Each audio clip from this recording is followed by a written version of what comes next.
मैं किवें कामयाब हो गया? मैं इस पासे आया तो कामयाब होया। पहले मैं ना भी 2005 जब मेरी 25 साल की उम्र सी ना, मेरे बड़े गलत काम सन। जो मैं इस पासे आया तो मैं सीधा हो गया। इस पासे आओगे तो थोड़ी बचत है। असल रास्ता ही है, तुसी गलत रस्ते ते लगे हो।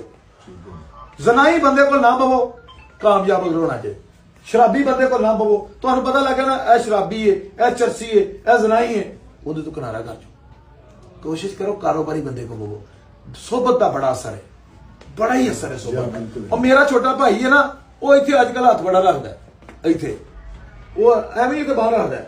तो मैं पूछा तू बाहर क्यों रखना? वो मैं एक दिन नाल देखा एक दोस्त, ਉਹਦਾ ਦੋਸਤ ਵੀ ਉਹਦੀ ਇੱਕ ਆਦਤ ਹੈ ਉਹ ਰਾਣੇ ਦੀ, ਉਹ ਇੱਥੇ ਬਾਹਰ ਰੱਖਦਾ। ਆ ਵੈਸ ਦੀ ਗੱਲ ਕਰਨਾ ਪਿਆ, ਉਹ ਇੱਥੇ ਬਾਹਰ ਰੱਖਦਾ। ਮੈਂ ਕਿਹਾ ਸਾਡੇ ਵਾਲੇ ਨੂੰ ਵੀ ਆਦਤ ਪੈ ਗਈ ਉਹਦੇ, ਉਹ ਵੀ ਬਾਹਰ ਰੱਖਣ ਲੱਗ ਪਿਆ। ਇਹ ਸੋਬਤ ਦਾ ਬੜਾ ਅਸਰ ਹੁੰਦਾ ਹੈ। ਠੀਕ ਹੈ, ਕੋਈ ਦੰਦ ਕਈ ਤੁਸੀਂ ਦੇਖਿਆ ਨਹੀਂ ਬੰਦੇ ਨਾਖਰ ਖਾਂਦੇ ਨੇ, ਉਹਨਾਂ ਦੇ ਕੋਲ ਬਹਿ ਜਾਓ, 3 ਦਿਨ ਉਹਨਾਂ ਕੋਲ ਬਹਿ ਜਾਓ, ਚੌਥੇ ਦਿਨ ਤੁਸੀਂ ਨਾਖਰ ਖਾ ਲਓ। ਭਾਈ ਜਾਨ ਸੋਬਤ ਦਾ ਅਸਰ ਹੈ। नमाजी को पाओगे नमाज से लग जाओगे, दीनदार बंदे को पाओगे दीन से लग जाओगे, शराबी को पाओगे शराब से लग जाओगे, जुए से लग जाओगे।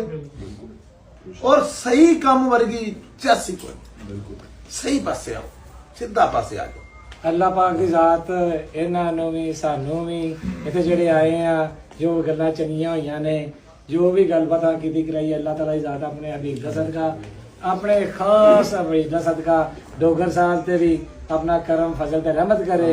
इन्हां दी तफैल साडे सारियां दे भाइयां दे भी, जिन्ने इत्थे बैठे आए भी, जेडे बाहर भी आए सारे दोस्त भाई, उन्हां ते भी अपना खास फजल करम ते रहमत करे। आमीन।